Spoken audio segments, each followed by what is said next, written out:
Veja no ICL Notícias, segunda edição. Vou tentar levar um pro trampo pra acalmar ele, dizer pra ele que jabuticaba é calmante. Vai dar ruim 03. Moraes abre prazo para alegações finais e Eduardo Bolsonaro deve ser condenado por coação ao judiciário. Cadê a liberdade de expressão? Flávio Bolsonaro tenta intimidar críticos e processa internautas, jornalistas e deputados. A batalha vai longe. Lula prevê recorrer ao STF caso o Congresso inclua a desoneração em texto do fim da escala 6x1. Gilmar Mendes on fire. Ministro do STF alfineta Romeu Zema e ainda diz que endereço do caso Master fica na Faria Lima. O ICL Notícias, segunda edição, está no ar.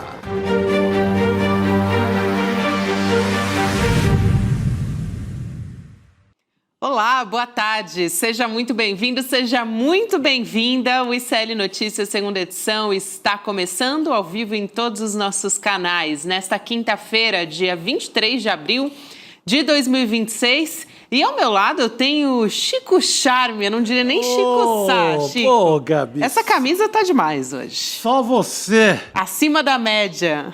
Tá meio mariachi, né? Meio mexicano. Vamos embora. E eu tenho certeza que Silvério Filho, que está aqui com a gente hoje, vai concordar comigo. Aliás, Silvério, boa tarde. Que bom te receber mais uma vez aqui no N2. Boa tarde, Gabi. Boa tarde, Chico. Extremamente elegante, né? Nessa tarde, nessa quase noite. Aquele cuja elegância é sempre inequívoca. Gabi, permita-me só já começar me solidarizando com esse homem extremamente elegante, que é Chico Sá, por ter sido processado por Flávio Bolsonaro e dizer, não sei se eu vou comentar essa notícia, mas é mais comum do que se imagina essa postura da extrema-direita que tanto defende a liberdade de expressão, de processar aqueles que os criticam. A título de exemplo, eu tenho 4 processos dessa natureza, já ganhei um e ganharei os outros 3, não tenho dúvida. É muito Por favor, comum, vamos Chico. ganhar deles. É uma prática, né? Mostra o tamanho da hipocrisia que é a extrema-direita. Eles vivem, né, Silvério, diariamente porque a censura do STF, a censura da esquerda, Liberdade o controle. de expressão. Cara, esses caras vivem de processar as pessoas, às vezes, como é o meu caso, por conta de um comentário bem humorado, um comentário de humor. Eu peguei um trechinho ali de uma música do Lulu Santos, chamando eles de gente fina, elegante e sincera. Claro que eu estava me referindo ao comportamento deles no caso Master, no caso do Daniel Vorcaro. Mas eles não aguentam nem humor, não aguentam ironia, não aguentam nada. Pô. Não se deram nem ao trabalho de fazer uma pesquisa melhor, inclusive, nos seus tweets ali, Chico, porque esse quase que... me processem por coisas melhores que eu tenho. Mas assim, Chico, eles utilizam muito, o ICL já fez um levantamento nesse sentido em relação a Flávio, mas se vocês fizeram um levantamento em relação a outros políticos de direita, chegaram à mesma conclusão. Porque eles utilizam o chamado assédio judicial. Como eles têm condições, geralmente, deputados, senadores, de pagar os advogados, muitas vezes pelo próprio gabinete, então eles podem processar à vontade. Quanto o jornalista vai ter que contratar um advogado, né?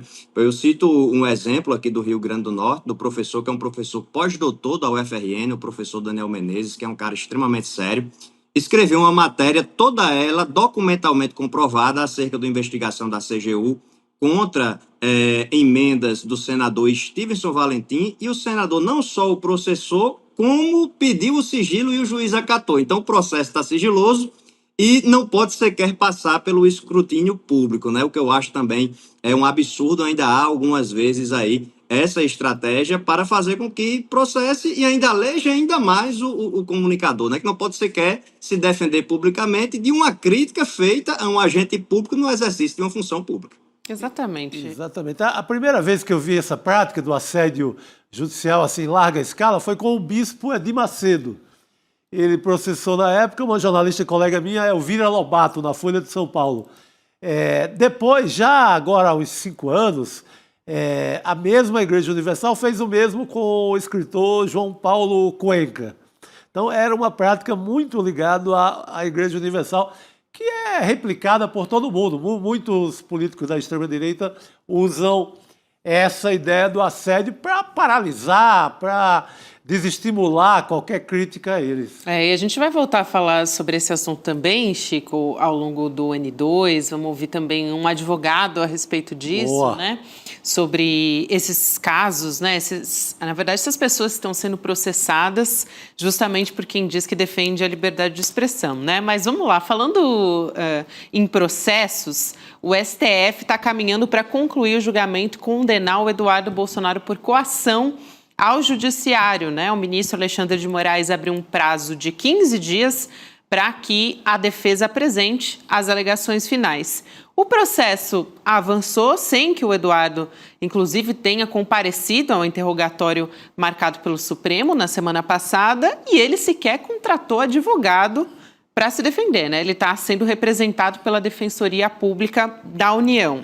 Essa ação, só para lembrar as pessoas que nos acompanham aqui, ela investiga a articulação com autoridades dos Estados Unidos, justamente para interferir no julgamento do 8 de janeiro, na trama golpista e, claro, salvar a pele do próprio pai, do Jair Bolsonaro. O objetivo principal era esse, né, Chico? E aí é uma confissão, né? Porque ele grava vídeos ali na frente da Casa Branca, ele dá o roteiro das reuniões deles com a turminha que está lá para lutar por medidas contra o Brasil. Então, nesse caso, eu creio que é difícil um advogado livrá-lo, porque é um réu confesso. Ele abre a câmera, ele liga ali e grava a própria condenação dele. É muito difícil se safar dessa questão. Ele vai para os Estados Unidos com essa tarefa, ele cumpre e ele diz que cumpriu. A própria Lei Magnitsky vai nesse sentido, né? O Eduardo, ele evocou a Lei Magnitsky. Ele exalta, né? Ele diz quando vai fazer, ele louva quando é feita a história e depois comemora com vídeo. Não tem saída. Silvério, vai lá. Nesse caso, Chico e Gabi, no que diz respeito ao aspecto jurídico, não tem muito o que falar, como o Chico bem disse. Coação é basicamente você tomar atitudes ou medidas para pressionar o juiz, né, o Poder Judiciário, a agir de determinada forma. E ele fez isso muito nítido, né? Quando ele próprio confessou, disse de modo público, tanto ele quanto o Paulo Figueiredo, de que estavam atuando junto a organismos do governo estadunidense, a setores do governo estadunidense, sobretudo o Departamento de Justiça, para aplicar sanções ao Brasil e sanções a ministros do STF. Imagine se essa moda pega, né? Se todo investigado em processo criminal ou que tem algum processo no judiciário que não lhe interessa, começa a ameaçar publicamente o magistrado. Então, é algo que demonstra, na verdade, um grande desdém pelas instituições brasileiras. E um outro sinal nesse sentido de desdém é que ele nem sequer contratou um advogado. Então, para ele, o STF não tem sequer jurisdição na cabeça dele, em relação a ele que está lá nos Estados Unidos. Agora, me chama a atenção, e aqui sim a necessidade de nós termos a tipificação de um crime de traição à pátria para agentes civis. Eu acredito que já há algum tipo penal nesse sentido, mas só para agentes militares. Não tenho certeza se há para agentes civis, mas acredito que não exista. Caso contrário, ele já deveria estar sendo investigado por isso também, porque há uma nítida traição da pátria perpetrada aí por Eduardo Bolsonaro. Sem dúvida, e acho que isso também é muito evidente, né, Chico? Aliás, ele teve esse avanço, especificamente nesse caso, né, de coação no curso do processo, mas tem um outro que o ministro André Mendonça pediu vista. Ele suspendeu o julgamento daquele processo que foi movido pela deputada federal Tabata Amaral. Essa data para retomar o julgamento ainda não foi definida e ele responde por difamação. Só para trazer o contexto dessa história, foi em 2021, quando o Eduardo Bolsonaro escreveu que o projeto de lei proposto pela Tabata para garantir a distribuição gratuita de absorventes, segundo o Eduardo, teria o objetivo de atender interesses empresariais, e aí ele diz o seguinte, abre aspas, do seu mentor, patrocinador Jorge Paulo Lemann, fecha aspas, e alegou sem provas que o Lemann seria acionista de uma empresa que fabrica produtos de higiene pessoal. Foi nesse contexto, Chico.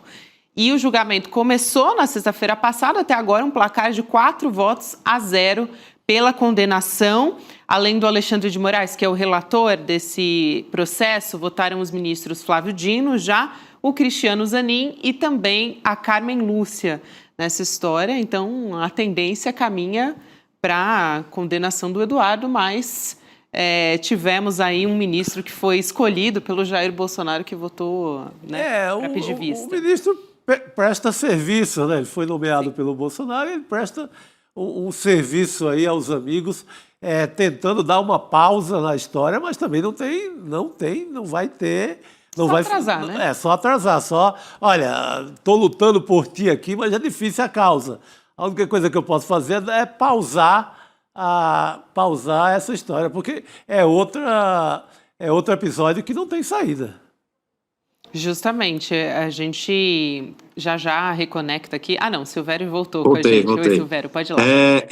Perdão, é porque alguém ligou para mim. Em relação a essa questão, Chico, de Flávio Bolsonaro, ou melhor, de Eduardo Bolsonaro, no que diz respeito a Tabata Amaral, eu acredito que também é nítido o cometimento de crime. Eles costumam alegar sempre aquela questão da imunidade parlamentar, que de fato foi uma medida importante quando a gente analisa ali ela no contexto da pós-ditadura militar, que havia necessidade de resguardar as legitimidades do Congresso, né, as prerrogativas do Congresso, mas, infelizmente, o bolsonarismo transformou uma prerrogativa que era importante para a democracia brasileira em algo a ser utilizado como um método, né, a mentira como um método. Nesse caso, há uma nítida mentira, uma nítida intenção de difamação da deputada Tabata Amaral, que foi utilizada de modo doloso, como eles sempre fazem, né? Então, eu acredito que nesse caso também não há muito o que fazer, será condenado e precisa sê-lo, né? A gente precisa dizer de modo expresso que essa galera trabalha com a mentira, que utiliza a mentira como método.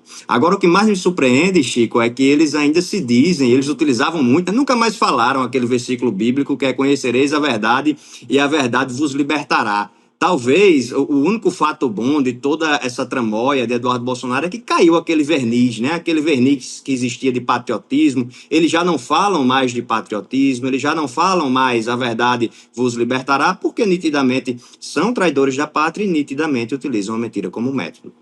Esqueceram, bem lembrado, esqueceram esse versículo. Nunca mais Nunca mais falaram, né?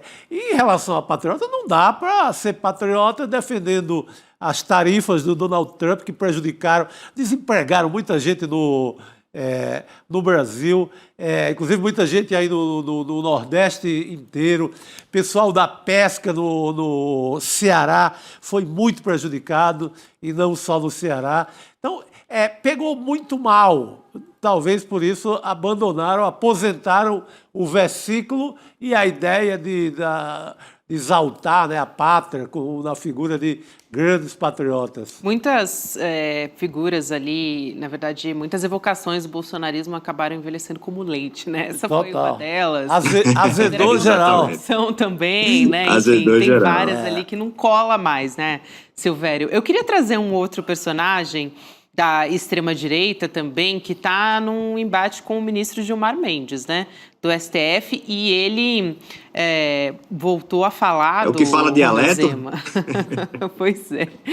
O ex-governador, na verdade, de Minas Gerais, o Romeu Zema, eles tiveram atritos públicos, já faz algum tempo que a gente vem falando a respeito disso, né, começaram com ataques do Romeu Zema, do ex-governador de Minas, contra o Gilmar nas redes sociais. E aí, gente, o Gilmar defendeu a inclusão do Zema no inquérito das fake news e ontem, em entrevista à TV Globo, o ministro também lembrou os favores, entre aspas, que o Supremo fez para o Zema quando ele era governador de Minas e alegou que o Zema busca o atrito com o STF por interesses eleitorais. Vamos entender? Eu vou trazer aqui exatamente a frase do Gilmar Mendes. Então, abre aspas. Eu já tive a oportunidade de dizer que o governo Zema só governou, aliás, que o governador Zema, só governou Minas Gerais porque obteve liminares aqui no Supremo, que o deixou sem pagar a dívida com a União por 22 meses. E agora ele tenta sapatear, talvez aproveitando do momento eleitoral. Só para trazer outro aspecto importante dessa entrevista, né, interessante também, o Gilmar defendeu o Supremo e disse que buscaria o endereço do caso Master na Faria Lima e não nos três poderes. Então, uma outra frase forte da entrevista que eu já vou aproveitar e comentar as duas para vocês analisarem, né? Ele diz o seguinte: o que me parece que é importante que se diga é que essa questão do Vorcar, o Master e tudo mais, que a imprensa ou parte da imprensa transformou num case do STF, é um problema talvez mais profundo, que revela problemas de regulação, participação do sistema financeiro. A mim, me parece que a imprensa trouxe o caso Vorcaro para a Praça dos Três Poderes. Eu, se fosse buscar um endereço do caso Vorcaro ou Master, veria ele na Faria Lima. E ele foi questionado se o Alexandre de Moraes e o Dias Toffoli deveriam dar mais explicações sobre as suas relações com o Vorcaro e tal. E aí o Gilmar respondeu que cada qual deverá fazer o devido encaminhamento. Chico. Olha, ele está certo no sentido que o endereço maior, a sede desse escândalo é a Faria Lima.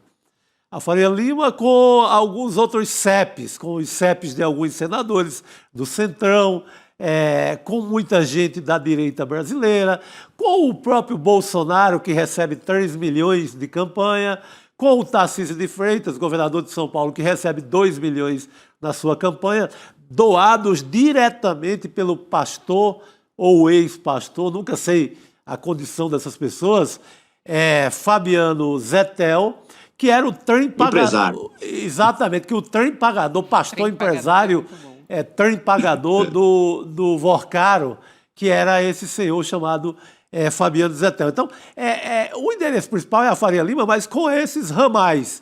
Mas não dá para você tirar totalmente o Supremo da questão quando você tem hoje o próprio Toffoli se declarando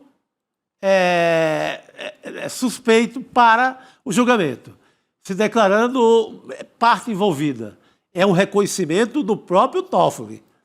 Eu não vou mais votar nessa parada pela prisão ou não prisão de ninguém, porque eu me incluo nessa história. Isso. Então, é um reconhecimento do próprio Toffoli. Nesse sentido, o Gilmar tenta aliviar para o STF. Silvério. Em relação a essa questão, Chico, eu entendo que a cobertura do ICL foi bastante importante para a elucidação do caso Master. Para além daquele documentário que vocês produziram, explicando de modo pormenorizado como ocorreu o crime, né? Esse crime, talvez o maior crime, o maior escândalo financeiro da história do país. Mas é importante a gente salientar que, de certo modo, o próprio Supremo Tribunal Federal se colocou nessa situação. Se colocou nessa situação a partir do momento em que o ministro Dias Toffoli sabia desde o início, embora talvez a Polícia Federal não soubesse desde o início, o povo não soubesse desde o início, a imprensa não soubesse desde o início, mas ele próprio, Dias Toffoli, sabia desde o início do seu envolvimento no caso.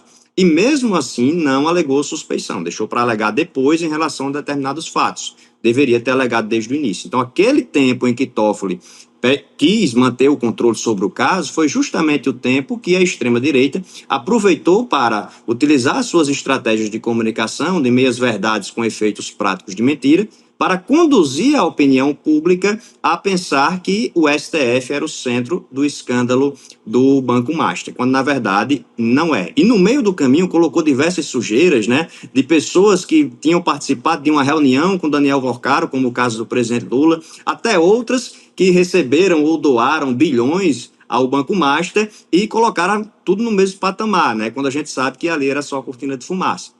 Então, essa é uma postura que a gente tem que separar e parabenizar o ICL por essa investigação, e desde o início eu me recordo bem, quando surgiu aquela questão sobre o contrato de Alexandre de Moraes, que foi uma outra, e a gente ficou naquele dilema, né, a gente da esquerda, e aí criticar ou não criticar Alexandre de Moraes, que teve um papel fundamental no combate ao golpe de Estado aqui no Brasil, e o ICL teve a postura corajosa de criticar naquilo que era para criticar, enquanto outros setores da mídia aí apostaram numa espécie de clubismo jornalístico que acaba, no final das contas, Chico e Gabi, prejudicando a própria democracia brasileira, né? Porque quem trabalha com essa questão de transformar realidade factual em mera opinião é justamente a extrema-direita.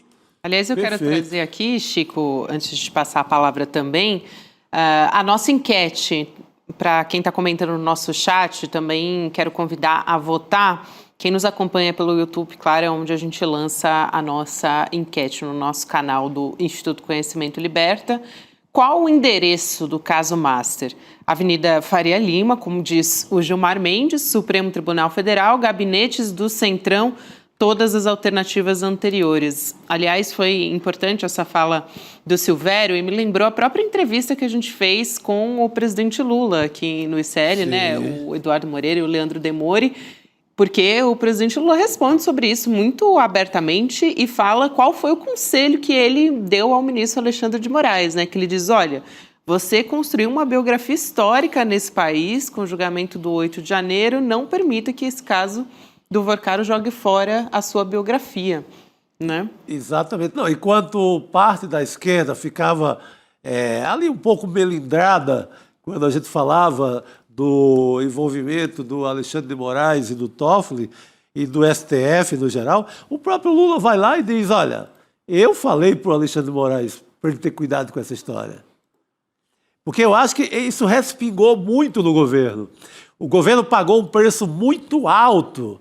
O Lula pagou um preço muito alto de imagem nesse escândalo, mesmo não tendo nada a ver com ele, por conta da ligação automática que a sociedade fez do Lula com o STF, do Lula com o Alexandre de Moraes.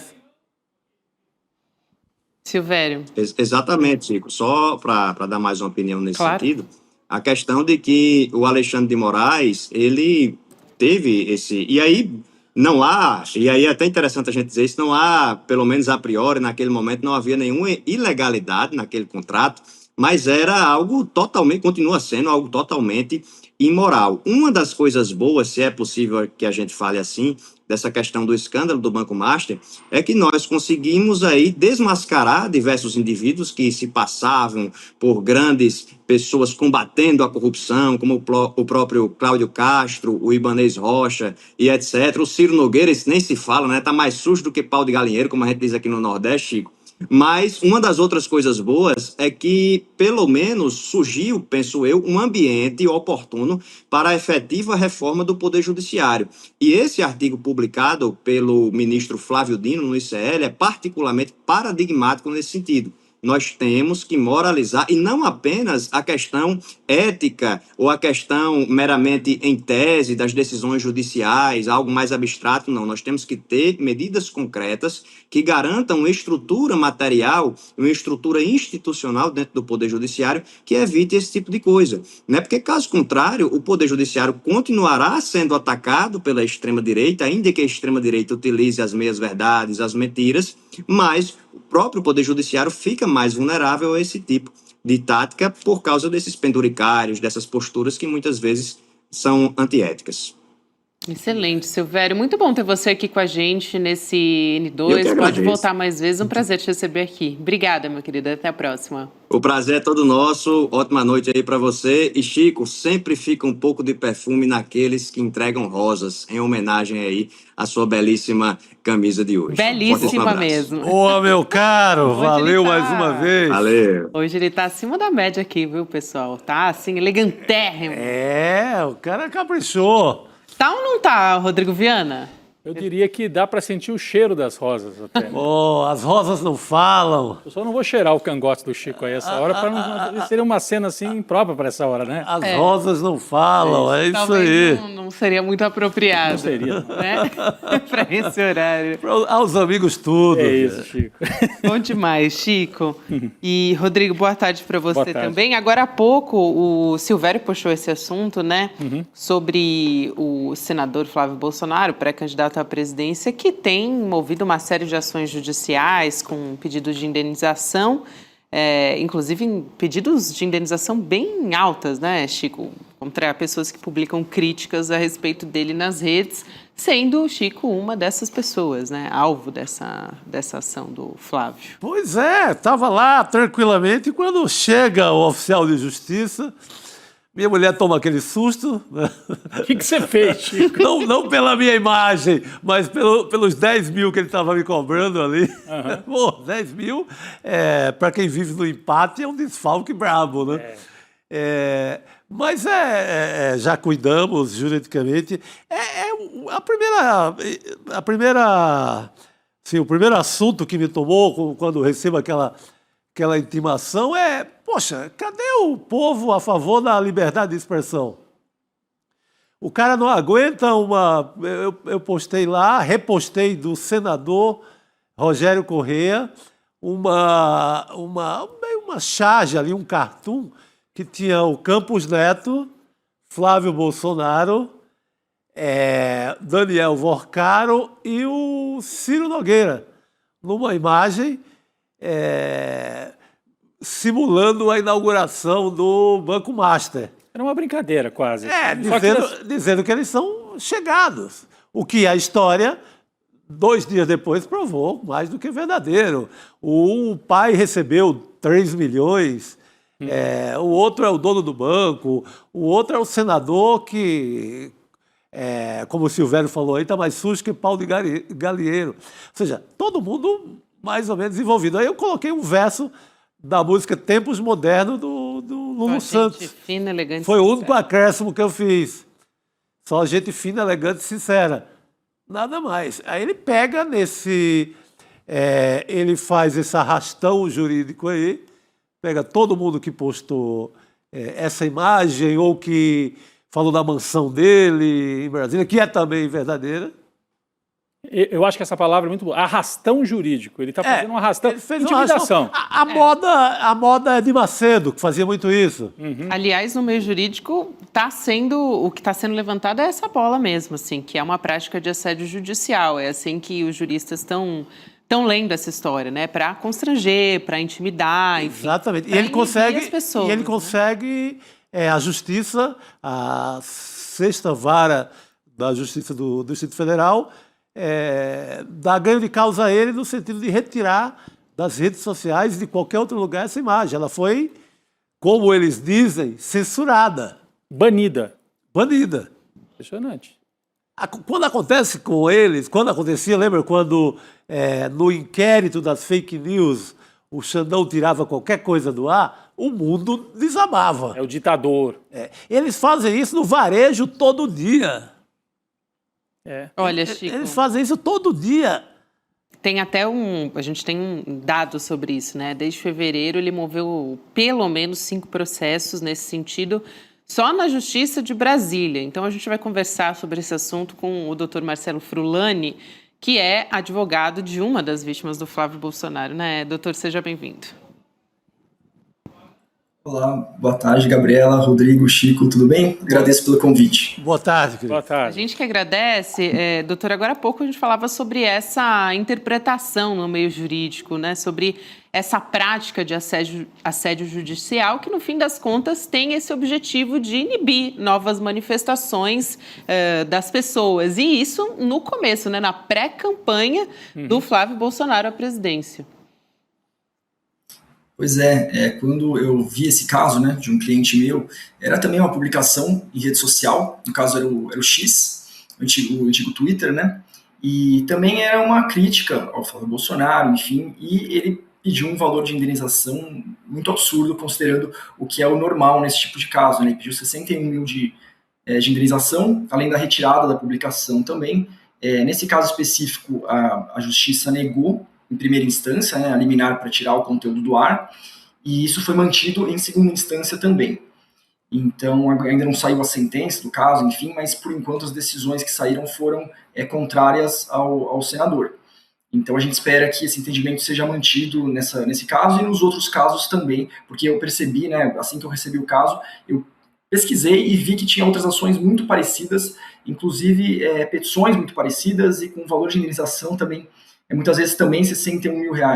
Então eu percebi que era um padrão, principalmente ali a partir de fevereiro, e que me parece que é uma tentativa mesmo de impedir que as pessoas falem algumas coisas incômodas, né, para ele durante esses próximos meses até a eleição. Doutor Frullani, o senhor trouxe uma informação muito importante aí, que é essa ideia de que as petições são parecidas, Isso. às vezes o valor é semelhante, R$61 mil, que é um valor quebrado assim. O Chico Sá lembrou agora há pouco o caso do Edir Macedo, né, que abriu ações judiciais, mandou abrir, né, ele não abria diretamente, né, fiéis da igreja e tal, abriam ações contra a jornalista Elvira Lobato. Isso.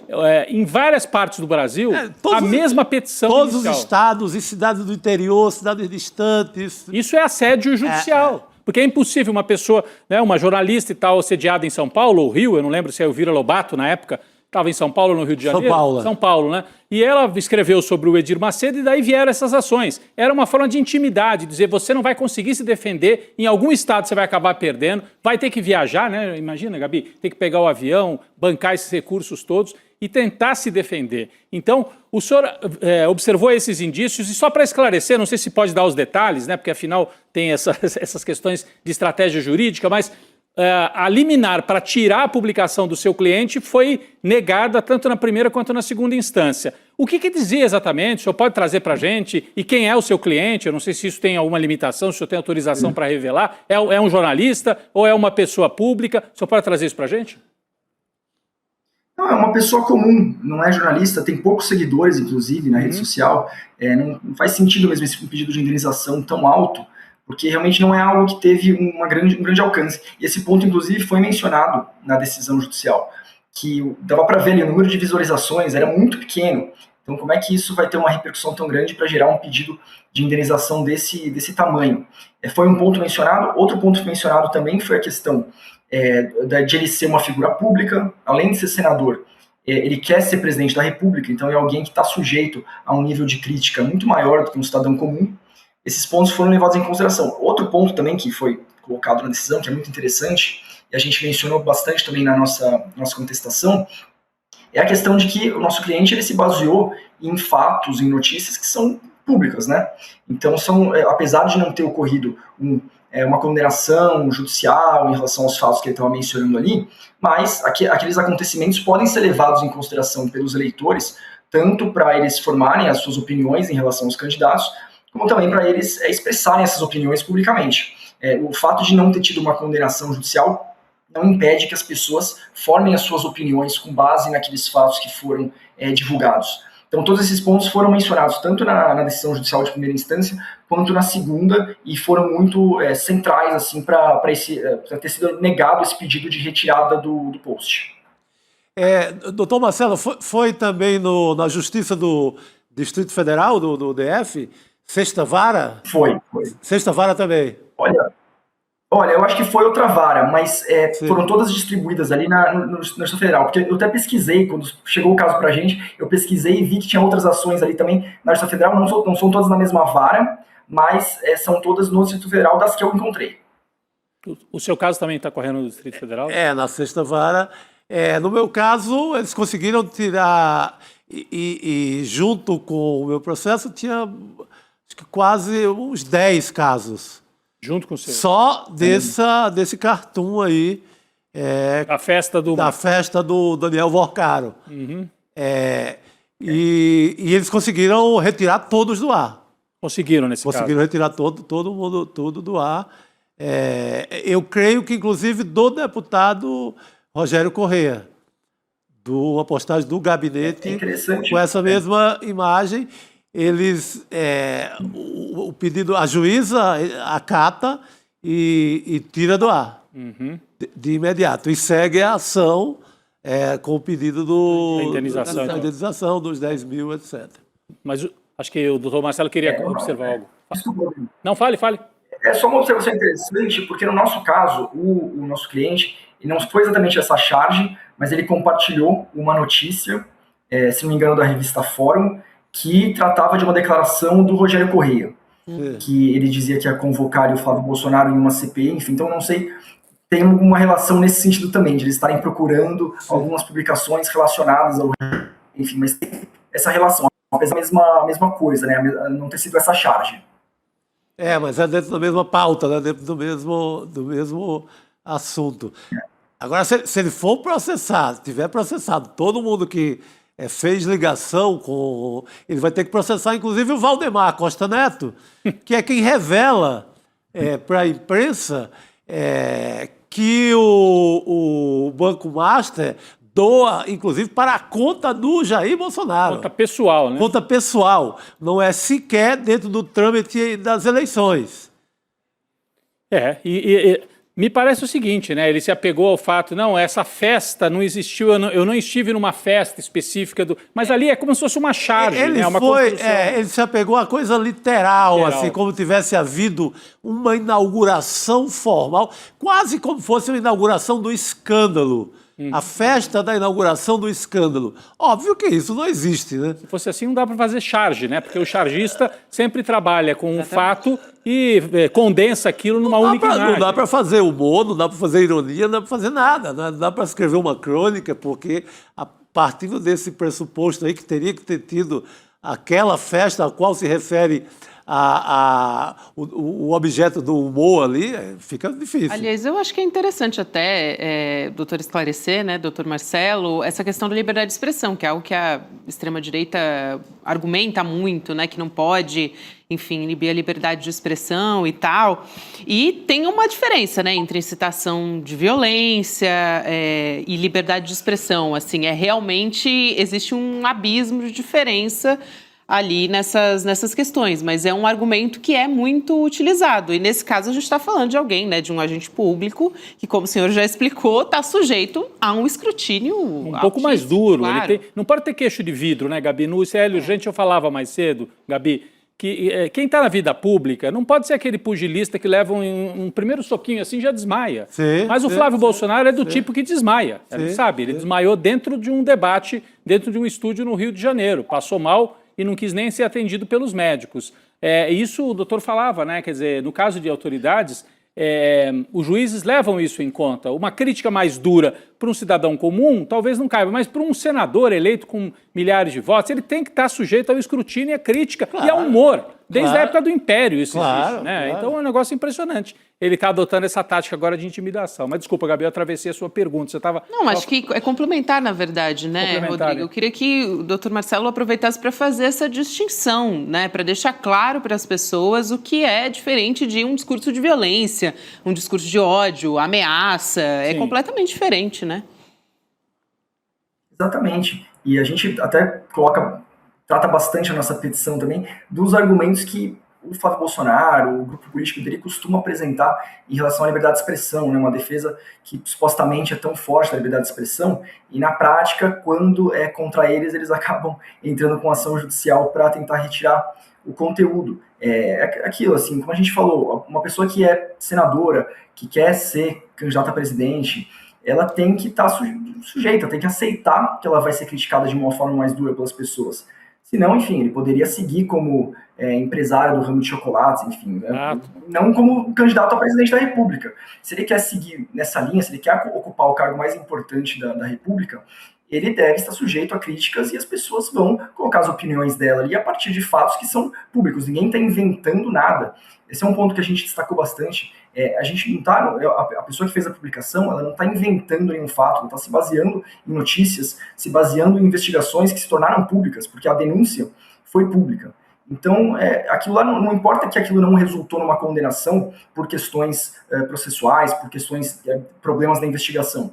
O fato é que aqueles documentos nunca foram esclarecidos, então as pessoas podem formar a opinião delas de acordo com aquilo que está público, né? E ele não pode, como candidato a presidente, como senador, tentar impedir isso.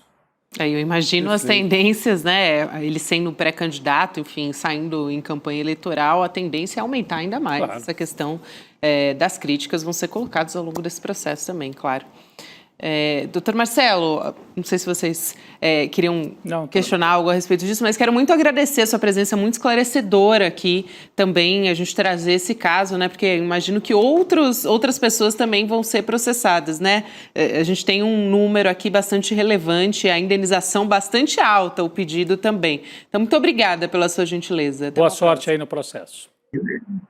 Eu que agradeço, muito obrigado, gente.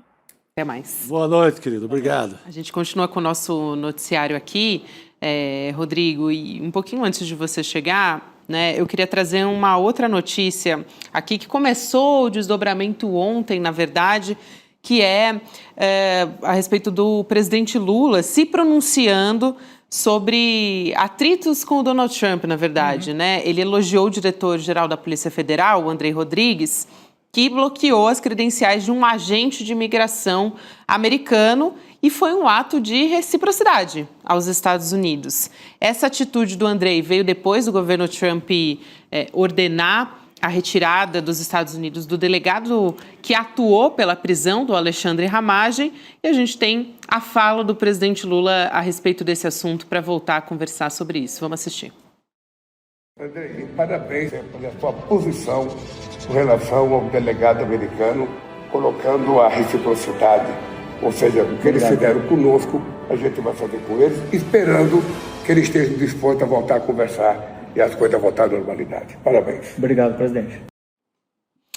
Aí a fala do presidente Lula, e era o que a gente comentava ontem, né? Chico e Rodrigo também, não podia deixar os Estados Unidos sem uma resposta depois dessa primeira atitude, né? E o Alexandre Ramagem está lá esperando pelo pedido de asilo nos Estados Unidos. Ainda que os bolsonaristas façam festa em relação a isso, o Trump está nos ajudando graças ao Eduardo, graças ao Figueiredo, né, o neto do ditador Figueiredo, olha aí como o Trump gosta da gente, etc. Para a eleição brasileira, eu acho que esse tipo de ação do Trump ajuda o Lula, porque o Lula volta para aquele papel que ele assumiu no ano passado, quando houve o tarifaço, vocês lembram, né? Bonezinho azul, o Brasil é dos brasileiros. Enquanto o Tarcísio, na época, e a família Bolsonaro botaram o bonezinho do Trump, o Lula construiu a imagem de quem estava defendendo o interesse do Brasil e dos empregos. Não é um nacionalismo, assim, nas palavras. É os empregos, são os empregos, né? As empresas brasileiras, etc., né? Os interesses do Brasil. Agora, de novo, então vem um governo estrangeiro e expulsa um delegado brasileiro que estava lá cumprindo seu papel, atrás de um sujeito condenado pela justiça. O Lula tem o discurso correto, né? A Polícia Federal Brasileira tem que agir igual, reciprocidade. Se não respeitam o funcionário brasileiro lá, nós vamos também tirar a credencial do cidadão que trabalha para o Trump aqui no Brasil. Acho que está o caminho. E isso é fácil do povo entender, né? Então, estão dando para o Lula um argumento forte no momento em que ele estava oscilando aí nas pesquisas. Eu acho que e o Lula está usando esse argumento que vem de fora para dentro, né? E no passado, Chico, a questão do tarifaço, por exemplo, impulsionou justamente a popularidade do presidente Lula, né? E ele sabe disso, obviamente. Foi um grande momento do governo, né? De popularidade ali, um grande momento do Lula. Tem bandeira, tem boné azul, tinha imagem, tinha aquele bandeirão do Brasil na frente do MASP contra o bandeirão dos Estados Unidos levado pelo bolsonarismo, pela extrema-direita. Então foi um momento muito importante e com o uso bem feito da defesa do país, da defesa da pátria, da defesa do governo do Brasil. Tanto que agora essa turma toda está lutando por mais castigos para o Brasil, mas mais direcionados ao STF e ao próprio Lula, porque eles temem que, por exemplo, o novo tarifaço, o nova tarifa, vai pegar muito mal para o Flávio Bolsonaro e vai ficar difícil a coisa na eleição. Então, eles, não sei o tamanho da influência que eles têm até agora, mas o que se sabe é que eles pedem tudo menos tarifa.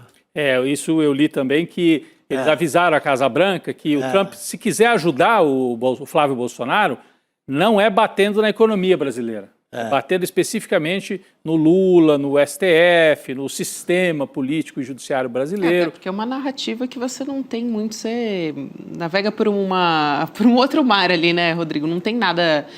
Agora, se você prejudica a economia brasileira, você pode usar isso diretamente, né? Mas mesmo fazendo isso, essa questão da Polícia Federal, ainda assim é ruim para o Eduardo Bolsonaro, porque o Lula vai dizer, porra, esses caras, vocês querem eleger um governo que está pensando mais nos empregos dos norte-americanos do que no emprego do brasileiro? Os caras estão lá colados com o Trump, né? Tudo bem, a gente dialoga, o Lula é um negociador, senta lá, conversa com o Trump e tal, mas vocês querem eleger uma família que bate continência para a bandeira dos Estados Unidos? Tem esse lado e tem a base que concorda, lógico. Né? A base deles vai apoiar, mas acho que tem um caminho para o Lula convencer um eleitor que está meio descrente do governo e está assim, não, acho que o Lula não foi o que eu esperava. Mas daí você olha para lá e fala, então você quer isso? Você quer voltar para o bolsonarismo? Acho que essa que é a campanha, né? Que ainda não começou. Eu não vejo isso sendo debatido, né? Aqui a gente analisa e tal, mas nas ruas ainda não começou essa história. Tem muita gente falando, o governo Lula não foi exatamente como eu esperava e tal, queria mais. Tá, pode ser, mas você quer voltar para trás? Quer andar para trás em relação ao que nós temos hoje? Acho que essa que e esse tipo de atitude dá um discurso para o Lula mostrar isso. Né? E aí, justamente, tem outro momento ali também que ele faz uma brincadeira, falando do Donald Trump, falando da jabuticaba. A gente tem até esse vídeo. Acho que é legal. Vamos assistir. Bom. Vamos lá. Agora, quando eu viajar, eu vou tentar levar um pezinho de jabuticaba pro Xi Jinping, vou tentar levar um pro Trump para acalmar ele, dizer para ele que jabuticaba é calmante, sabe? Levar maracujá. Maracujá também. Vou levar maracujá para dizer, vou deixar o Trump mais tranquilo, ele está muito irritado. Ele fala em levar jabuticaba pro Xi Jinping também. Xi Jinping e pro Trump. Eu acho engraçado o jeito que o Lula fala o nome. Xi Jinping. Xi Jinping. Muito bom. E pro Trump. Agora tem que levar. Da outra vez ele prometeu levar jabuticaba e não levou. Podia levar uma caixinha assim. Jabuticaba para a China, que merece mais e tal, pelo momento. E leva um maracujina, qualquer... Maracujina pro Trump. A gente sabe que o Trump... Passiflora, qualquer coisa para acalmar o homem, porque, pelo amor de Deus. E esses encontros, a gente sabe que o Lula acaba se sobressaindo mesmo, né? Que o Trump não consegue muito resistir. Teve a história da química ali, né? Então, de perto fica mais difícil você não ser assim... seduzido ali na lábia do homem. É isso mesmo, Chico. Aliás, eu quero convidar, vocês para assinarem a nossa newsletter. A gente está aqui trazendo um noticiário, mas também acho importante porque é uma seleção especial que a nossa equipe de jornalistas faz dos nossos principais conteúdos, né? Do nosso site tem curadoria dos nossos colunistas, das reportagens. Então, tudo que tem de importante você recebe diariamente na sua caixa de entrada, no seu e-mail. Para assinar, se você ainda não assinou, você vai em icl.com.br/news, tem o QR Code aqui na tela também, se você estiver assistindo a gente pela televisão. Vale a pena, porque nesse turbilhão de notícias, a gente pega ali só o que tem de mais importante e manda. É certeiro, Chico. Não, hoje a grande missão, né, de todos nós que consumimos informações e tal, é organizar a bagunça, né? Organizar minimamente a bagunça. Porque isso é mais importante do que isso? Isso é boato ou posso considerar que vai mudar a minha vida? Então, daí a importância desse trabalho. É isso. Muito bem. Sabe quem está chegando aqui para conversar com a gente? Já ouvi falar o nome dela. Eu vi aqui, me avisaram. Cristina Serra. Cris, boa tarde para você. Boa tarde, Gabi, Chico, Rodrigo. Tudo bom, Cris? Boa tarde, querida. Olha, o assunto que a gente vai conversar com a Cris hoje é um desdobramento. Essa história é realmente uma grande questão, né? Da Polícia Federal concluindo as investigações sobre a morte do sicário, que é o Luiz Felipe Machado de Moraes Mourão, aquele apontado como um dos capangas do Daniel Vorcaro, dono do Banco Master, e que atuava para intimidar os adversários do Banco Master, né? A conclusão desse inquérito é de que o suicídio não teve interferências externas. A investigação reuniu 5 laudos periciais, ouviu testemunhas e também analisou conversas dele, né, do detento. O processo corre em segredo de justiça e talvez por isso não tem informação detalhada sobre a morte. Falta a Polícia Federal explicar, né, gente? Por exemplo, como que ninguém impediu o suicídio. Eu acho que essa é a grande pergunta desde o primeiro momento, né? De alguém que estava sob custódia dentro da polícia, né? Não estamos falando de uma delegacia no interior do Brasil, né? Assim, numa cidadezinha lá do... Estamos falando da Polícia Federal numa capital como Belo Horizonte, né? Eu não me lembro de outro caso assim, mas vamos deixar a Cris comentar, porque eu não me lembro, Cris. É claro, tem lá na ditadura casos de gente, né, suicídio forjado, né, como do Herzog. Do Herzog e tal, mas casos como esse, assim, de um preso que vai para uma carceragem da Polícia Federal e comete o suicídio sob guarda da Polícia Federal, eu não me lembro de outro. É difícil mesmo, né? Também não lembro, assim, Rodrigo. Agora, bom, tem essa conclusão de que ele, de fato, se suicidou, né? Como a Gabi disse, sem interferência externa. Mas, olha, isso está longe de eliminar o mistério em torno desse personagem. Muitas coisas que cercam esse personagem, né? Ele é uma pessoa com uma extensíssima folha corrida, acusado de muitos outros crimes, além de participar, né, do esquema do Vorcaro, de ser o coordenador do que era chamado como a turma, né, que, digamos assim, era um setor dentro desse esquemão do Vorcaro, encarregado de vigiar, espionar e intimidar pessoas, né, que eventualmente pudessem causar problemas ao Vorcaro. Tem aquela célebre conversa, né, sobre quebrar os dentes de um jornalista, né, que seria simulado um assalto e etc., né, que é o jornalista Lauro Jardim, do jornal O Globo. Então, é um personagem muito estranho, como eu disse, com uma folha corrida extensíssima, né? Não é só participar do esquema Vorcaro, tem envolvimento com bicheiro, com uma série de outros crimes, ou seja, um preso com um papel tão importante nesse esquema é colocado, né, sob custódia e não se tem com ele o cuidado que se teve, por exemplo, com o próprio Vorcaro, né? Pelo que a gente sabe das condições carcerárias do Vorcaro, logo no começo em que ele foi preso, vocês devem lembrar que ele dormiu 3 noites seguidas com a luz acesa na cela. E essa não foi uma decisão dele, foi uma decisão da Polícia Federal para vigiá-lo, justamente com a alegação, né, de que ele não atentasse contra a própria vida, como acontece às vezes com presos, né, numa situação assim, né, sob muita pressão, sob muito estresse, digamos assim. Uma outra coisa, esse personagem, né, se suicidou, enfim, morreu, não se sabe de onde ele vem, a família dele, né, era casado, tinha filhos, ninguém fala sobre ele, né? Parece que a imprensa também não foi atrás, ou não sei também se foi e não conseguiu, né?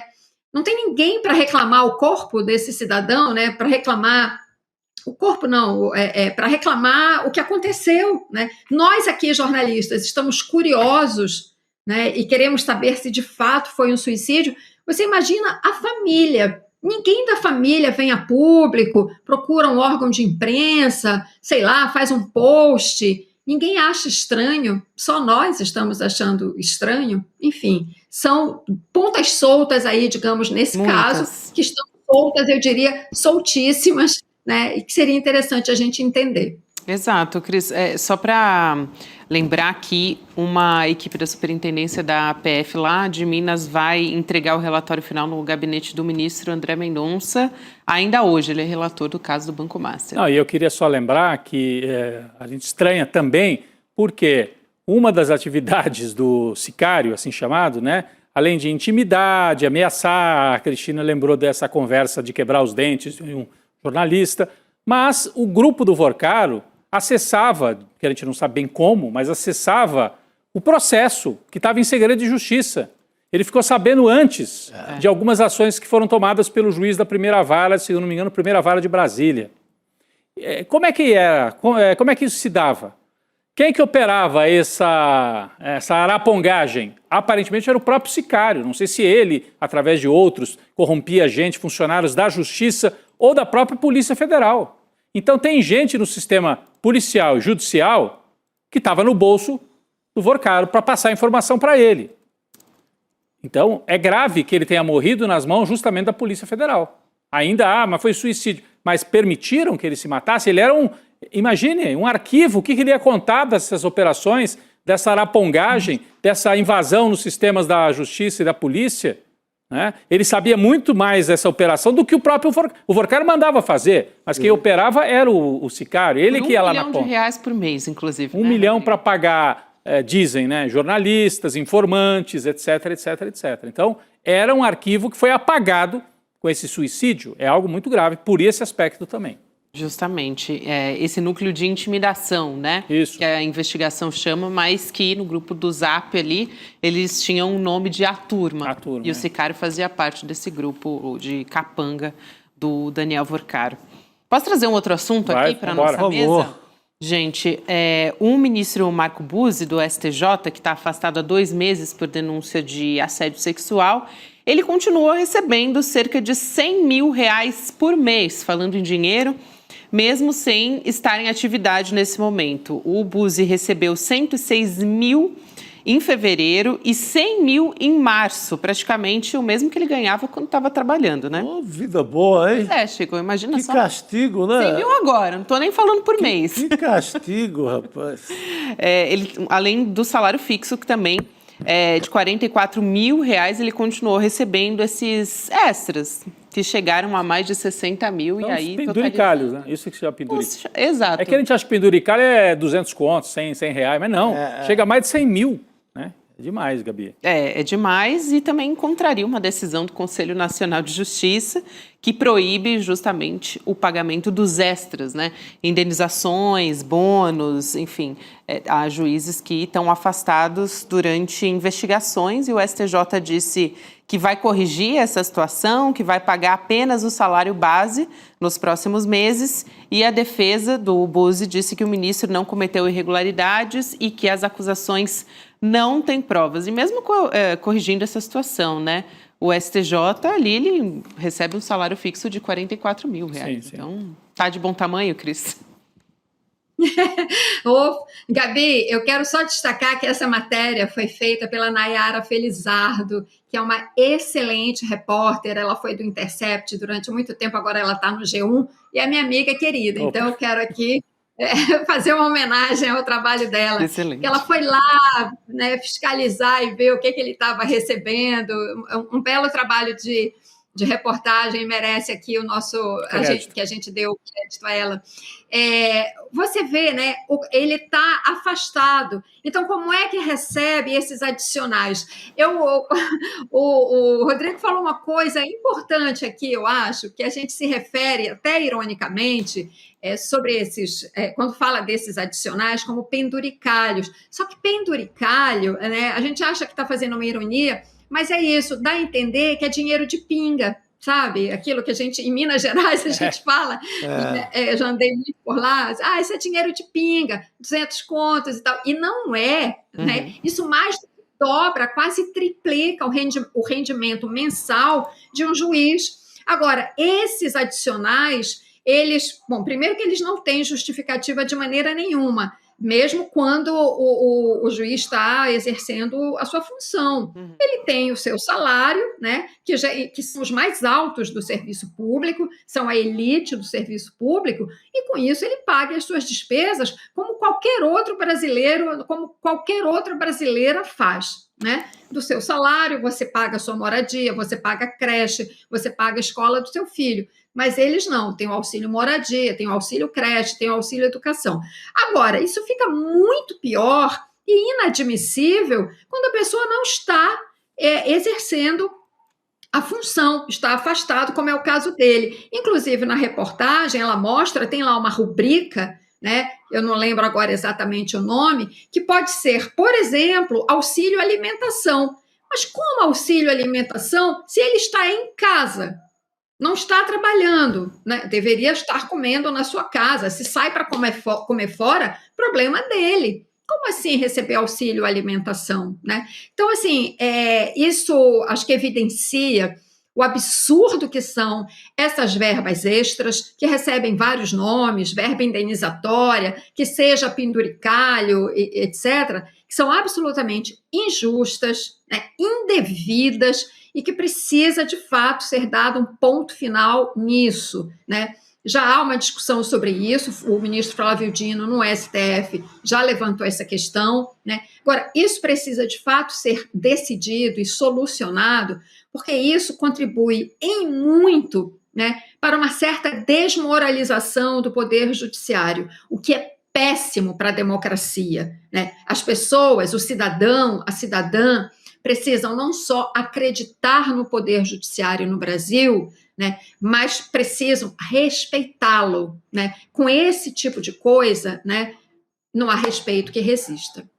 Ô, Cris, e me chamou a atenção também, Chico e Rodrigo, que os extras que foram pagos ali é maior que o salário, né? Porque a gente falou ali de um extra de 60 mil e o salário é de 44 mil para chegar a esse valor de mais de 100 mil. E nós estamos falando desses recursos excessivos para alguém que foi afastado e um caso super grave, né? Acusado de assédio sexual, importunação sexual, o termo é esse, mas a gente pode usar assédio, enfim, a uma jovem amiga da família dele numa praia.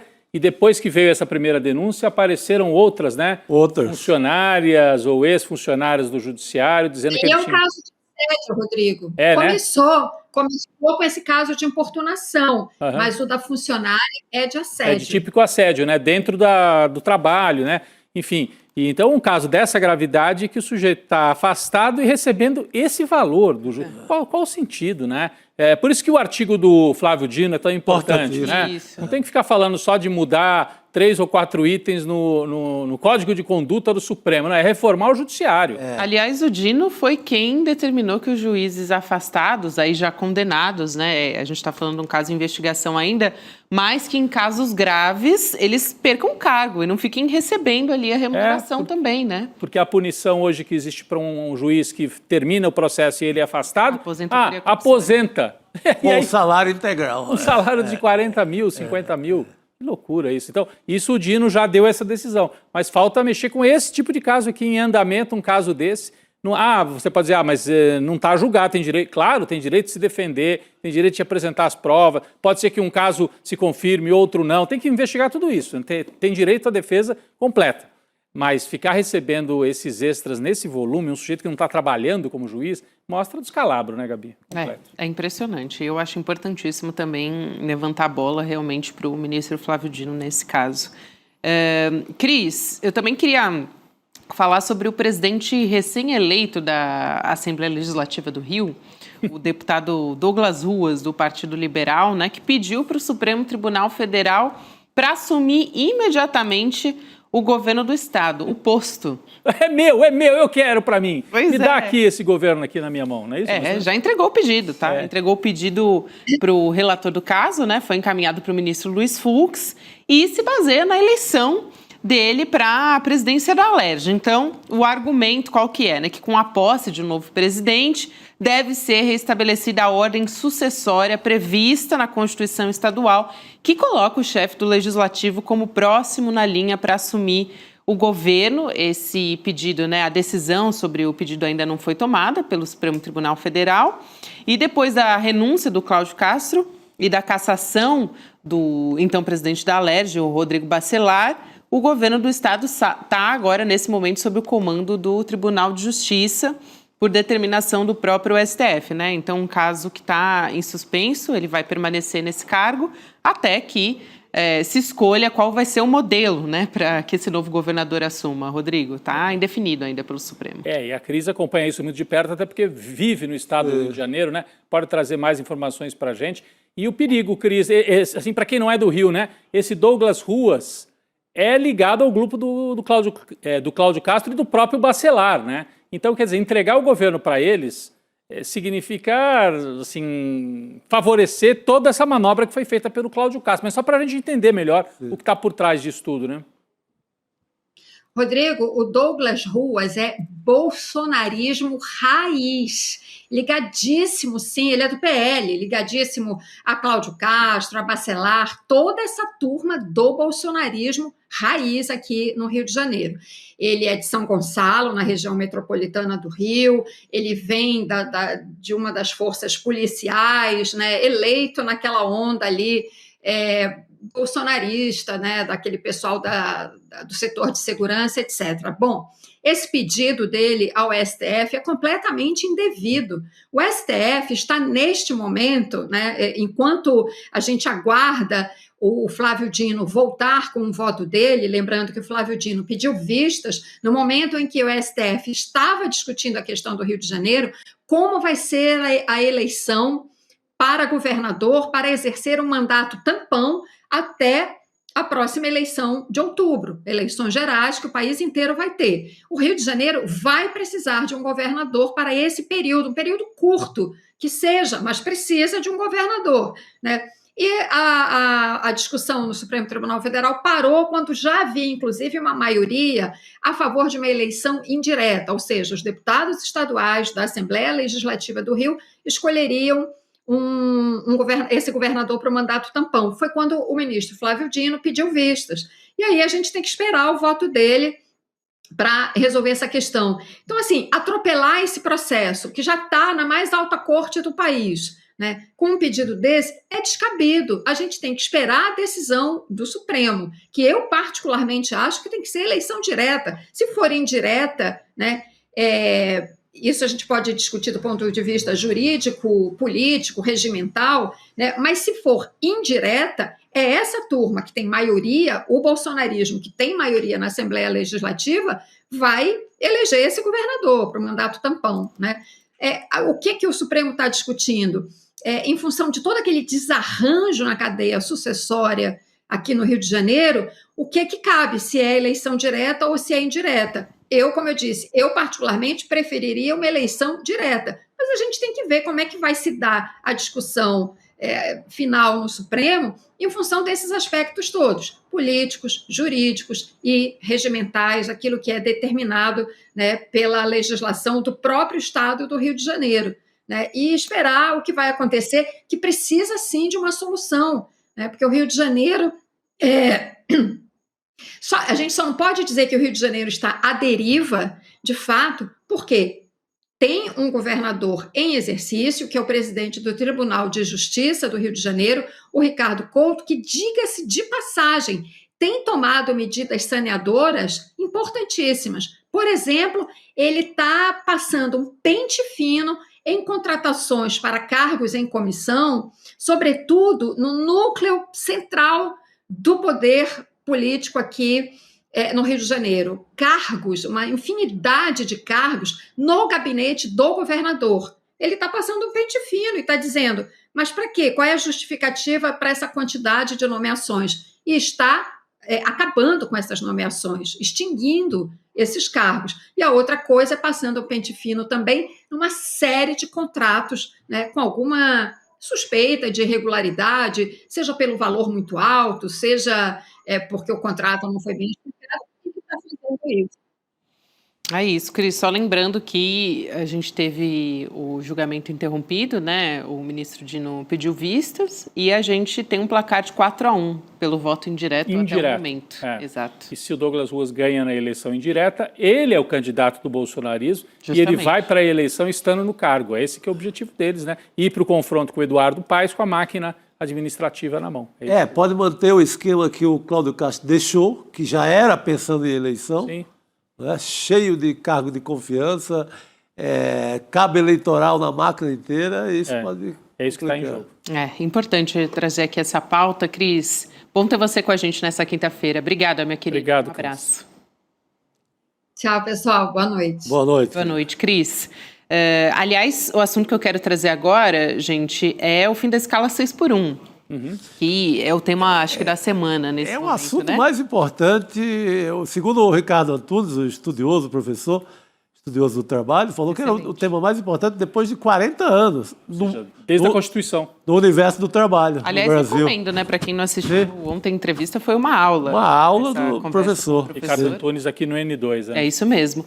E vocês viram que tem uma propaganda nova nas redes sociais do governo, acho que a gente consegue colocar aqui na tela, que basicamente o que se diz, né, o resumo ali é: o Brasil não quebrou e não vai quebrar. E aí tem uma peça mostrando o alarmismo já ao longo da nossa história, né, Rodrigo? 13º salário, férias remuneradas, CLT, a própria CLT, né, os direitos trabalhistas. É um filme muito bem feito, né, que mostra assim, voltando para o passado, a elite brasileira sempre dizendo: se tiver férias, o Brasil quebra. Isso lá no começo do século XX. E não quebrou, né? E não quebrou. Olha aí, ó, 15 dias de férias em 1925, vai quebrar o Brasil. Depois, CLT, não pode, vai quebrar o Brasil. Aí, ó, salário mínimo, quebra o Brasil. 13º, quebra o Brasil. Então, é uma peça que está rodando aí a internet, muito bem feita, e que coloca a discussão, fica simples das pessoas entenderem. Esse alarmismo sempre foi praticado por boa parte da elite brasileira nessas horas. Né? Já estampou manchete da imprensa ao longo da nossa história. E esse texto caminhou. Ontem foi aprovado na Comissão de Constituição e Justiça, né? Agrupa 2 projetos e um deles é o do deputado Reginaldo Lopes, que prevê uma redução da jornada para 36 horas semanais. Então, esse avanço na Câmara, a gente conversa justamente com o deputado federal Reginaldo Lopes, aqui no N2. Deputado, seja muito bem-vindo. Obrigado. Eu que agradeço o convite. Essa grande oportunidade de trocar ideias e saberes sobre esse tema, que é o tema mais importante do século XXI para os trabalhadores brasileiros. Sem dúvida, deputado. Eu já aproveito para te perguntar, depois dessa aprovação na CCJ, agora vai para a comissão especial. E como é que tá essas tratativas todas com o presidente da Câmara dos Deputados, Hugo Motta, que teve um momento ali que ele disse: a ideia é aprovar essa pauta até o dia 1º de maio, que é um dia importante para os trabalhadores, e a gente tem discutido muito aqui no N2 que parece que é um momento que muitos parlamentares estão vendo como tirar um bônus por conta das eleições, né? Então, o planejamento é na terça-feira já compor a comissão especial. Ela tem um prazo regimental de 10 sessões até 40 sessões. A partir da 10ª sessão é possível levar ao plenário da Câmara dos Deputados a apreciação do mérito. Então, tudo indica que nós vamos terminar na Câmara dos Deputados no mês do trabalhador. Não necessariamente no dia do trabalhador, mas no mês de maio. Então, eu estou muito otimista em relação à tramitação desta matéria. Eu, pessoalmente, defendo a alteração constitucional para dar mais segurança jurídica aos empreendedores, mas em especial aos trabalhadores, porque a nossa Constituição, ela determinou o teto de 44 horas. Então, deputado, assim, a Gabi trouxe aqui para a gente as propostas, né, do senhor e da Érica Hilton, que estão sendo analisadas conjuntamente, né, nessa emenda constitucional. Você acabaria com a jornada 6x1 e reduziria de 44 para 36 horas. Essa é a proposta inicial de vocês. Vocês acham que dá para fechar nessas 36 horas ou vai ficar nas 40 horas? O que o senhor antevê aí nesse debate para passar no plenário? É bom colocar o contexto que eu apresentei a proposta de emenda constitucional. Foi em 2019. Em 2019, eu propunha 2 anos de implementação e 8 anos de transição. 10 anos de transição, a cada ano eliminaria 1 hora de trabalho, chegando a 36 horas. Então, esse é o debate que eu apresentei em 2019. Portanto, a PEC da deputada Érica Hilton foi a pensada minha PEC, porque é a primeira iniciativa, né? Mas hoje, em dezembro do ano de 2025, uma reunião coordenada pela Gleice Hoffmann, com todos os ministros que têm relação com o mundo do trabalho dentro do Palácio do Planalto, nós fizemos uma convergência, nós unificamos as nossas posições. Tanto eu, como autor da primeira PEC, deputada Érica Hilton, deputada Daiane, senador Paulo Paim, e o governo federal. Eu até provoquei o próprio governo do presidente Lula para a gente sinalizar com transparência, porque eu participo dos debates há 7 anos. Então, os cálculos sempre são feitos por setores econômicos, baseado na redução de 36 horas e baseado na escala 4x3. Então, qual que é a opinião para a gente debater e para que, tecnicamente, todos os setores econômicos possam fazer seus cálculos? Então, ali nós fizemos uma convergência. Qual é a nossa opinião hoje, junto com o governo federal? Nós achamos que o momento para essa década do século XXI é uma redução para 40 horas semanais de trabalho e uma escala de 5 dias de trabalho com 2 dias de folga de descanso. Então, essa é a nossa posição que unificou a apresentação do PL com caráter constitucional, urgência constitucional, que o presidente Lula enviou. O que eu vou fazer na próxima semana? Eu, como autor da proposição, eu vou apresentar uma emenda, a minha emenda constitucional 221 de 2019, e vou trazer nesta emenda esse acordo e a opinião do governo federal, que é uma redução de 40 horas e a escala 5x2. Deputado, o governo pensa, o Lula, nas entrevistas, dá a entender que quer a implantação imediata. O Hugo Mota, presidente da Câmara, tem dado a entender, tem insistido muito numa transição mais lenta. Como vai se resolver esse conflito, hein? Então, vamos lá. Para setores que têm hoje uma jornada de 44 horas, eu defendo uma redução imediata para 40 horas. Mas tem setores que têm 36 horas de trabalho e que a ANR, a questões de estudos do ponto de vista da saúde do trabalhador, recomenda que a jornada não pode passar de 6 horas dias.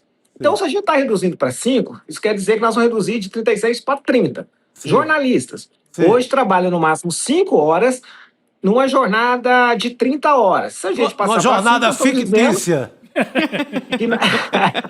Mas está lá, né? Então nós vamos reduzir vocês para 25 horas, né? Os que não são PJs, porque houve uma pejotização do mundo do jornalismo. Exato. Né? Então, o que eu quero dizer? Eu sou sensível, sim, a não compensação. Porque compensação é o ganho de produtividade, porque quem trabalha menos entrega as obrigações operacionais dentro do prazo. Quem trabalha menos é que ganha mais. Então, a compensação é o ganho de produtividade para os setores econômicos. Agora, eu sou a favor de transição naquela jornada que já são 36 horas, 30 horas. Aí sim é possível uma transição. Eu entendo que é possível, nós temos que discutir esses impactos econômicos, né, para diluir custo e para fazer essa transição considerando as especificidades. Na verdade, a regra é 5x2 e 40 horas. Eu defendi essa PEC para a exceção. A exceção são os trabalhadores mais vulneráveis. São os trabalhadores que não tiveram, durante esses últimos 40 anos, sindicato, capacidade de negociação nos acordos coletivos e ficaram na escala que eu chamo de escravidão moderna desse século XXI, numa escala 6x1. Em nome desses, que são 31,7 milhões de trabalhadores, 1/3 dos trabalhadores brasileiros, é que eu quero legislar, é que nós queremos olhar. Então, por isso que é tão fundamental essa mudança constitucional. É importante. Perfeito. E a explicação muito bem feita aqui pelo deputado de que há a proposta de emenda constitucional, né, que foi a pensada, e ele foi o primeiro a apresentar, depois vieram outros, e há mais recentemente a proposta do presidente Lula, que é um projeto com urgência e tal. Nesse projeto com urgência tem ali a previsão de 40 horas, e aí o deputado vai apresentar na emenda constitucional, né, esse acordo, né, que é hoje o que está... É uma emenda à emenda. Uma emenda à emenda. E aí o senhor acha que hoje tem uma chance grande de passar? O Partido Liberal, os bolsonaristas, estão falando contra. Dizendo que falam em nome dos empresários. Mas também estão com medo. Estão com medo. Tanto medo que alguns não apareceram nem na comissão, nem na CCJ para botar a cara para defender isso abertamente. Uhum. A eleição pode ajudar muito nesse sentido também, né, deputada? Eu falo sempre que numa época de desinformação, fake news, lacração e demagogia, é importante que a sociedade brasileira, ao escolher o seu senador, sua senadora, deputado ou deputada, no dia 4 de outubro de 2026, conheça de fato o que pensa o seu representante. Não é porque é um ano eleitoral, essa matéria não pode ser tratada, não tem oportunismo eleitoral. Muito pelo contrário, o presidente Lula era deputado constituinte e foi ele que liderou a redução de 48 horas para 40. O presidente Lula queria 40 horas. O acordo foi 44, permitindo negociações coletivas, combinando escalas diferentes e jornadas diferentes. Então, o presidente Lula é legítimo, está correto, enviou o seu projeto. Tanto que eu reconheço essa legitimidade, reconheço que a proposição do presidente Lula, ela está em concordância com a conjuntura, com a transição necessária desta década, que eu acho que daqui 20 anos, com a inteligência artificial tradicional, embarcada nos bens de capitais, nas máquinas, ou a generativa, nós vamos reduzir essa jornada para 4 dias mesmo, como pensou a deputada Érica, e uma jornada de 6 horas, 24 horas. Esta é a realidade, mas daqui 20 anos, daqui 30 anos, ou daqui 10 anos, a gente não sabe precificar com uma certa confiança o prazo, mas vai ocorrer. Então, eu tenho compreensão que o ideal agora é incorporar esta convergência que o presidente Lula produziu no seu PL de caráter de urgência dentro da minha proposta à emenda à Constituição. E a gente fechar a conta e fazer um acordo com toda a sociedade brasileira, construir as transições que forem necessárias e resolver e botar um ponto final nessa escala 6x1, que no século XXI é a escravidão moderna. Nada me tira do meu conceito, que é a escravidão moderna. Deputado. Tem toda a razão, não, é uma bela definição. Sim.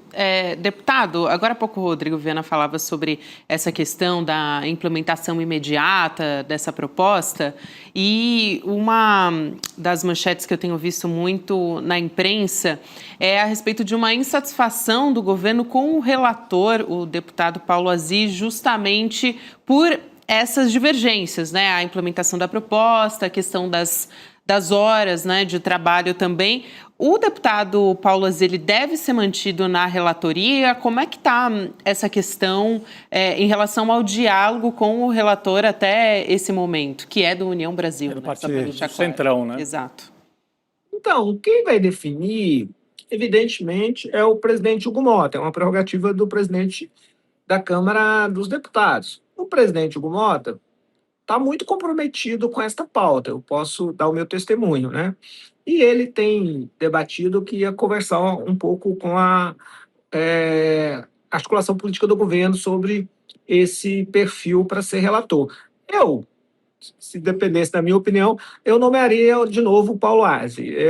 Eu acho que ele cumpriu um bom papel, ele cumpriu o prazo, e ele trouxe aí um bom histórico sobre a redução, os seus impactos positivos, as dificuldades na implementação, que nem era sua obrigação constitucional percorrer, trilhar todos esses caminhos, mas ele o fez. Então, na minha opinião, ele já está familiarizado com o tema, fez um bom relatório. Na minha opinião, ele poderia continuar sendo o relator, mas lógico que isso aí vai depender da posição na articulação do presidente Hugo Mota com o governo. Deputado, a gente mostrou agora há pouquinho, acho que um pouquinho antes do senhor entrar no ar, aquele vídeo, né, que está rodando, acho que desde ontem ou hoje, mostrando que ao longo da história do Brasil esse terrorismo, né, da informação, de que o Brasil vai quebrar, salário mínimo o Brasil quebra, 13º. Quantas vezes, né, que setores da elite brasileira já disseram que ia quebrar? Está aí no ar o que está rodando nas redes. O senhor acha que esse debate está ganho já junto aos setores empresariais? Tem alguns setores, né, que ainda falam em ter compensações grandes, né, para garantir essa mudança da jornada. Acho que a Gabi, não sei se quer trazer assim, esses detalhes sobre isso, Gabi. O presidente Lula até tem se falado, deputado ali nos bastidores, né, que ele prevê recorrer ao Supremo Tribunal Federal se o Congresso incluir uma desoneração a alguns setores econômicos, né, como compensação ao fim da escala 6x1, né, e aí seria menos imposto para as empresas. É uma apuração que é da CNN, mas que está sendo colocada também essa questão, né, Rodrigo? Porque o ministro... Não quer, o Dário Duri. Porque já tem tanta desoneração para setores econômicos específicos, né, deputado? Na última reforma tributária até se falou nisso, acabar com a desoneração da folha. Os caras conseguiram... não gosta de pagar imposto. Empresário no Brasil não quer pagar imposto. Mas o que o senhor acha disso? Está vencido esse debate? Vai ter que ceder um pouco ainda? Como é que isso... o senhor vê isso ao longo das próximas semanas? Então, depende ainda de muita mobilização social e, em especial, das redes. Não um debate ainda que está consolidado. É fato que é uma matéria super popular, tem aprovação, 80% da sociedade, na juventude, 90%. Mas eu sempre acredito no diálogo, na convergência. O fato é que nessa matéria existe muita desinformação e muito fake news. Por exemplo, nós não estamos dizendo que a única escala permitida é 5x2. Não é verdade. Pode 4x3, pode 3x4, pode 12x36, pode 24 por 72 horas. O que não pode é o trabalhador não ter 2 dias de descanso e trabalhar mais que 40 horas. Se ele trabalhar mais, vamos dizer saúde, que envolve aí grande parte da economia, seja no setor privado, no setor público, vamos falar da segurança pública. A escala consolidada é 12x36. Então, esse trabalhador tem 2,25 dias na semana de descanso. A cada 4 semanas, ele tem 3 dias. Então, está consolidado. O que a gente precisa fazer? É 42 horas, então é 40. Como faz? Um banco de horas. E aí combina, né, a sua nova folga, ou então recebe horas extras. Ou seja, então, não há terrorismo. Acho que tem muita desinformação. Eu quero voltar a dizer aqui com clareza, a regra já é 5x2 e 40 horas. O que nós estamos legislando aqui, teve até uma pergunta, eu estou aqui na Associação Comercial Industrial de Uberlândia, com o setor empresarial, perguntou se eu não estou tratando desigual, no mesmo, os desiguais da mesma forma, com os iguais. Na verdade, eu estou olhando realmente para os desiguais, porque, na verdade, são os mais vulneráveis que estão na escala 6x1 e trabalhando mais de 40, 50, 60 horas. Em nome desses que nós temos a obrigação de proteger, porque a CLT e as convenções coletivas e alguns sindicatos já conseguiram acabar com a escravidão moderna da 6x1.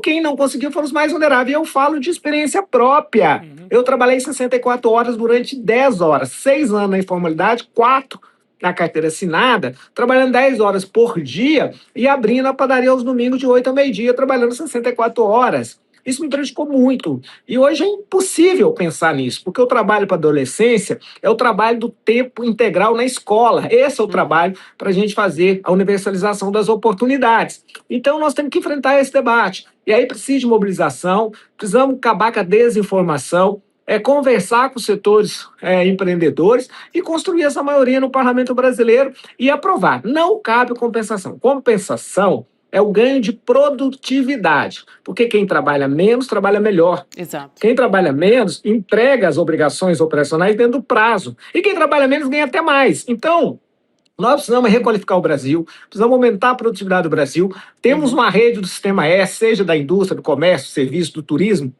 do transporte extraordinário, que estão vazios porque o trabalhador tem domingo para ficar com a família. Sim. Ele precisa esse dia, como a classe média faz na sexta, faz mestrado, doutorado, pós-graduação, MBA. Esses trabalhadores também precisam disso para fazer o Pronatec do governo do presidente Lula, para ocupar os institutos federais que estão cheios de vagas ociosas, para ocupar as universidades federais, o modelo de qualificação à distância, semipresencial, flexível. Sim, é assim que nós vamos fazer uma sociedade com ganho de produtividade. O empresário ganhou com a reforma tributária que eu relatei do presidente Lula, vai dar ganho de produtividade, vai tirar a cumulatividade tributária, vai fazer o Brasil reindustrializar, ser um país de valor agregado, a inteligência artificial vai dar 20% de ganho de produtividade.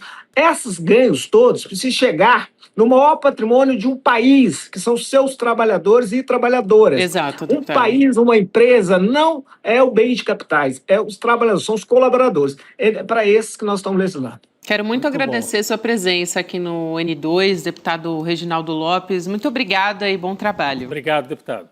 Eu que agradeço, sempre. Obrigado, boa noite. Até a próxima. Aliás, Rodrigo, a gente não ouviu a sua votação na nossa enquete.